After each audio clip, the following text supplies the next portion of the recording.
بسم الله الرحمن الرحیم د یو نوی پروګرام سره زه یم سید کبیل شاه. ګرانو کتونکو، خبره به کوو د افغانستان او د پاکستان.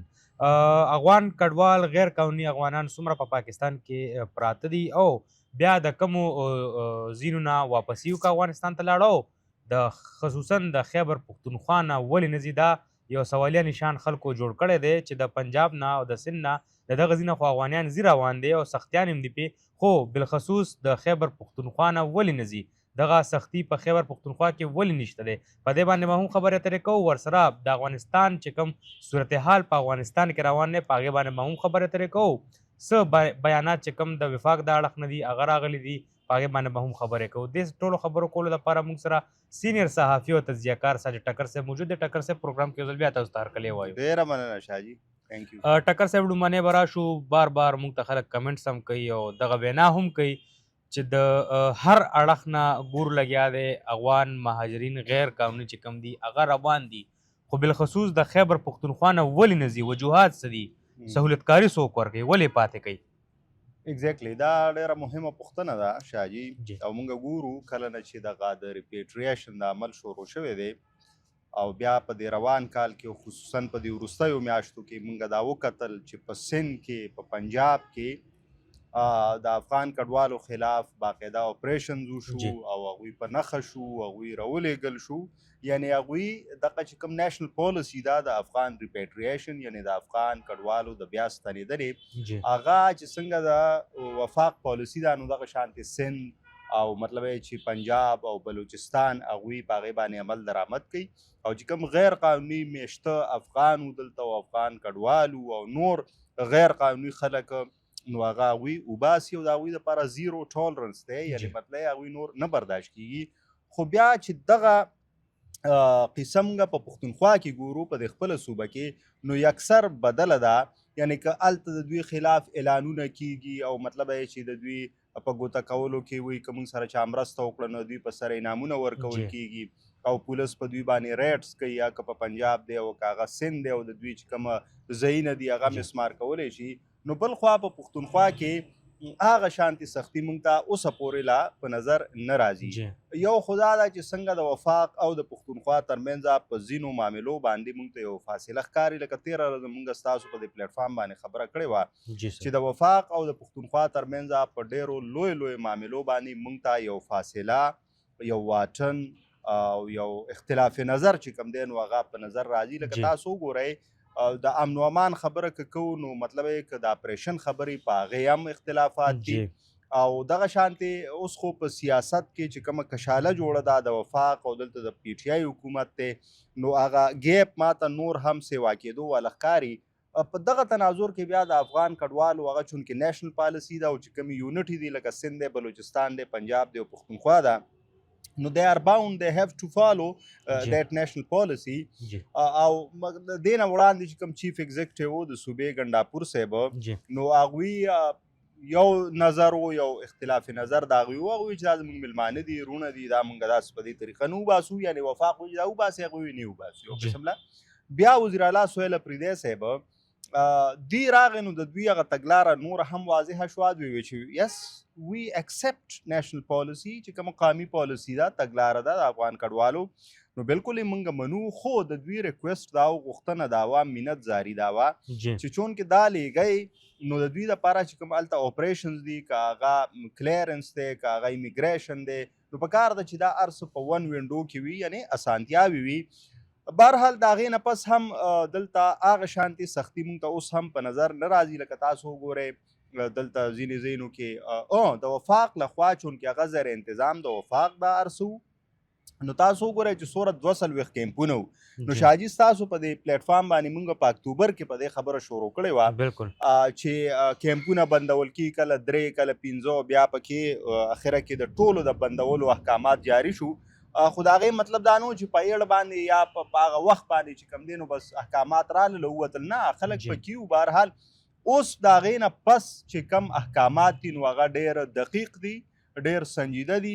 لکه تاسو اوس خبره کوله چې مطلب دا په اریپور کې چې کم کیمپ دی نو هغوی ته بجلي اوس بندول کیږي. کیمپونه چې کم وو نو هغې کې ته بجلي کټ کوه وړې لخوا او ټرانسفارمر یې چې کم دی نو هغې ته کوزي کوي. ایگزیکټلی نو دا اوس مطلب چې میسج ټکر صاحب هسې لکه ګورئ مونږ ګورو که نه خو لکه هسې په روایتي طور باندې یا اخلاقي طور باندې دا کار کول پکار دی چې ټرانسفارمر یې کوزي کوي بجلي ته کټ کوي. نه ګورئ داسې دا چې څلوېښت موږ خو بار دا وایو بیا دا وایو چې دوی ولېږئ په داسې طریقه باندې چې دوی ځان سره بد یادونه یو نه سي ښه یادونه یو سي. تا 40-50 کاله دوی ته ځای ورکړه، دوی د مطلب یو قسم له وساتل، هغوی مني هم هغه خبره مني. موږ چې ځو د پېښور کې ګرځو لاړ شو فیلډ کې پروګرام کوو د افغان کډوالو سره نو هغوی وایي چې دا زموږ دویم کور دی، موږ له د زړه د پاسه ځای راکړی دی. نو اوس دا ځینې اقدامات هغه دلته اوس انتظامي مسلې دي، بیا په دې سیاستونه کیږي چې په هغې کې بیا افغان کډوال زورول کیږي. لکه نیشنل پالیسي مخته راغله کال 2023 ته اکتوبر نومبر میاشت کې چېرې دوی بوځي غیر قانوني خلک بوځي XYZ چې د هر ملک دي انکلوډینګ افغان نیشنلز ریفوجیز. نو بهرحال دلته بیا پښتونخوا کې په هغې باندې عمل درآمد نه کېده او بیا دا خبرې مخته راغلی چې ځینې خلک په دې باندې سیاست کوي. ځینې خلکو دوی له کارډونه جوړ کړي دي، ځینې خلک دوی سره په جلسو کې د ځینې ګوندونو په جلسو کې دا خلک ډېر لکه بللی چې دا هم خبرونه راغلل چې کله اسلام آباد ته جلسه ځي نو دا خلک ورسره په مبینه توګه ځي. ټیک شو، دا خبرونه مخته راغلل. نو اوس بیا د وفاق پالیسي، د سیفران پالیسي، د وزارت داخله چې کومه پالیسي ده هغه سخته ده. اوس هغوی وایي چې دا به اوس ځي، یعنې مطلب په یو قانون باندې نه پرېږدي. نه ایکسټنشن خو نشته، بالکل نشته. لکه مونږ بیا معلومات هم وکړل، کوو تپوس کوو، نشته هېڅ قسمه د ایکسټنشن د دې مودې د غځېدو. لکه دا 15 کاله وشو چې په دوی باندې غږ کېږي تاسو ځئ نو چې کله هغه موده راشي نو بیا هغه وغځېږي، هغې په دې باندې ډاډه شي. بالکل لکه د SCC دپاره مارچ و، د پیوار دپاره جون و، بیا مطلب د هغې نه پس ټول چې کوم دی نو غیر قانوني کړی شول. دوی په دې تمه و چې مطلب دا دی موږ به پرېږدي، خو هغوی پرې نه ښودل. اوس مسله دا ده چې بالکل باقاعده توګه د 42 کیمپونو ټیک ټاک احکامات چې دا ختم کوي. د دې 10 دسمبر نه پس په بیا د دې په ورانولو چې کوم دی نو کار پیل کیږي. صحیح. او مطلب دلته وفاقي چې کوم ادارې دي او لا انفورسمنٹ ایجنسیز دي نو هغوی ته باقاعده خصوصي اختیارات د وفاق لخوا ورکړی شول چې دوی به اوس څه کوي. نور پېښور کې خو تاسو ګرځئ شاجي چې مطلب دا دی حالات سخت دي، چیکینګ کیږي، خلک لټول کیږي او مطلب چې دا غږ دی که څوک ایلیګل طریقه باندې گرفتار شو نو هغه نیغ په نیغه لیګل دي. نو بهرحال په جنوبي اضلاع کې خو ځای په ځای اوس دوی ته اعلانونه هم کیږي. بالکل جی څنګه بیګا پرون چې کوم دی نو په هنګو کې په جومات کې اعلان شو چې SHO لخوا دا اعلان دی چې تاسو چې کوم غیر قانوني دي هغه په خپله لاړ شي ګینې بیا به ګرفتاري کېږي. او ډېره ښه خبره پکې دا شاجي سوري ټوکټ جی هېڅ خبره چې زمونږ کومه انتظامیه ده یا پولیس دی یا حکومت دی نو په ځینې ځایونو کې باقاعده د افغان کډوالو سره ډېر په ورورولۍ کښېني، جرګې ورسره وکړي. بالکل جی چې یاره جي دغه شان پالیسي ده، نیشنل پالیسي ده، تاسو به ځئ نو تاسو خپل روزګار کړي دا راټولې کوي.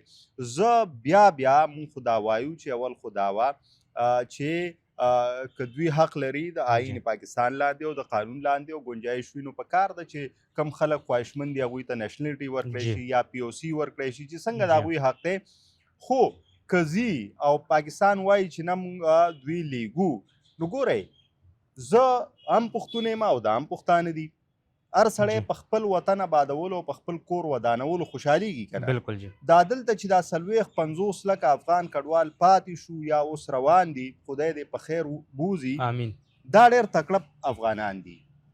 دوی دنیا ولیده، دوی بهر پاتې شو، دوی روزګارونه وکړل، دوی تعلیمونه وکړل. دوی ګوره هوټلینګ انډسټري، د کاڼو روزګار، د قالینونو روزګار، دلته د ګاډو روزګار، په هر څه دا ډېر پوه دي. که دا لاړل نو دوی هلته هغه خپل وران ویجاړ افغانستان چې تېرو 80 کلونو راهیسې هلته بربادي او قسم له وشوه روانه ده نو دوی هغه سمولی شي. د افغانستان په ودانۍ کې دا خلک ډېر لوی کردار لوبولی شي. دوی دې لاړ شي او ښه په لویه زړه دې لاړ شي او که پاکستان ته واپس راځي په ویزا او پاسپورټ دې راشي، د بزنس په دغه دې راشي، هغه به موږ خپل حکومت ته دلته دا خواست وکړو چې که څوک دلته راځي یا تکړه خلک دي او چې زه دوکانداري کوم ویلکم یې کړئ، زه د میډیسن کار کوم ویلکم یې کړئ، زه دلته کارخانه لګوم ویلکم یې کړئ. راځي د انویسټمنټ دې وکړي، بلا ملکونو کې دوی کوي دلته هم دې وکړي. ټکر صاحب تاسو خبر وکړه چې لکه هر سړی خپل ملک آبادول غواړي او که دی لاړه نو آباد به شي. خو ما ته نه لګي چې دی لاړ شي آباد شي، اول سر نه خو دی ځي نه. دا ځي نه، دا څه وجوهات دي؟ دی خپل ملک ته غاړه نږدي. هلته داسې څه روان دي، دا غزي په سیمه څه روان دي چې دی هلته کې تلو ته تیار نه دي؟ ډېره مهمه پوښتنه ده.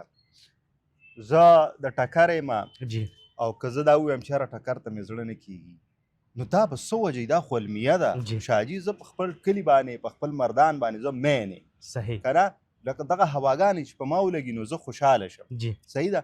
نو ستا خبره دا ډېره درنه ده او معنی خیزه ده چې ولې دوی خپل وطن ته نه ځي. اوس دا لټول پکار دي. جی دا ګوره یو سړی ځي نو هغه دې دپاره ځي چې زما بچي دي چې هغه تعلیم وکړي، هلته سکول بند دی، جی چې هغه روزګار وکړي. دلته د دوی روزګارونه ښه دي، بار روځي، غریب سړی 1000-1200 روپۍ کور ته یوسي. جی لوی لوی ګوره وړوکي نه وړوکي روزګار والا پکې شته، ګاډۍ والا پکې شته، مزدور والا پکې شته او کروڑپتیان هم پکې دي، بالکل کارخانهدار هم پکې دي، بالکل. انډسټریالیسټ هم پکې دي، انویسټرز هم پکې دي چې هغوی دلته لوی لوی روزګارونه دي. اوس دوی له بالته شورټي څوک ورکړي؟ آیا هغه نظام قابل بروسه دی، قابل باور دی؟ نه دی. هغوی خو ورته سکولونه بند کړي دي. دلته د ګل په شان ماشومانې دي، دا 5م او 6م دا چې هلته ځي هلته خو بس نشته، سکول بند دی. دوی به څه کوي؟ دلته مونږ ته پلاران دلته په سترګو کې اوښکې راشي، زما دا ماشومه دا قابله ده، دا به ډاکټره جوړېږي، دا به انجینیره جوړېږي، دا به استاده جوړېږي. وایي که زه لاړم دا هېڅ هم نه شوه.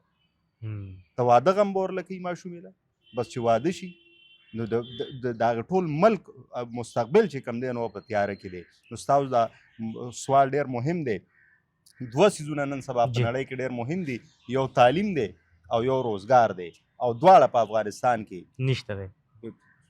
ډېر د هغې فیوچر نشته، دا کوم چې د هغوی پالیسیز دي. نو په کار ده چې موږ افغان دولت تم دغه طالبان رژیم تم دا خواست کوو چې دا دلته تکړه خلک دي چې د دوی تحفظات دي، چې زه ځکه خپل یاره دا به کم سړی چې هغه وایي زه خپل وطن ته نه ځم، زه خپل هیواد ته نه ځم. دا ستاسو دا سوال که نه، خو مسله دا ده چې هغه وایي چې زه ځم نو څه له لاړه شم؟ هلته څه شته دی نه؟ څه شته دی نه، تعلیم نشته، ښه صحت دا حال دی، د زنانو چې کم دی نو ډاکټرانو ته اجازه. یار دا په کم ملک کې کېږي؟ ټولو کې اهم شی چې کم دی نو د بچو دپاره رزق دی. چې رزق نی نو هلته او چې رزق نه نو څه به هلته خو مطلب چې د روزګار ګډوډ پوزیشن دی، بېروزګاري ده. نو په کار ده چې هغوی د روزګار هم بله اجازتونه ورکړي، بل دا چې په هر سکټر کې زنانو ته د کار کولو اجازت میلو شي، نو دا سوسایټي دا روانه شي. چې دا خو تا نیمه سوسایټي نیمه ټولنه ودروله چې ته کور کښېنه بس ته نه یې. ښه بیا دې په د ایجوکیشن دغه ګوره دې پېښور کې دا سار څونه ګڼئ، د یوې نه 2 پورې څونه رشي، هر څه روان وي، رکشه نه میلاویږي او ټیکسي والا. ولې؟ سکولونه دي، ماشومان ځي، ښه د دې سره بیا سکولونو ته مخامخ ګاډو والا یو روزګار روان دی، دا ته ودرو دا هر څه به ولاړي. یقینا ټکر صاحب ډېره ګټوره خبرې مو وکړې، خو الله دې وکړي چې د هغې کوم حکومت دی او الله دې د هغې په ذهنونو کې دغه خبرې کېنولی کړي چې دغه سلسلې چې کوم دی نو جاري کړي. او یقینا ستاسو خبره چې داسې به کم انسان چې هغه به خپل ملک یا خپل کور ته نه خوشحالېږي چې زه دې واپسي خپل وطن ته لاړ شم. خو څه مسایل مسلې چې کوم دی مخې ته راغلي د هغې له وجې چې کوم دی افغانیان خپل وطن ته واپسي نه کوي د پاکستان نه. ګرانو کتونکو دا و زموږ نننی پروګرام. در بل پروګرام پورې مهال زما ټیم له راکړي اجازت. د لوی الله په امان.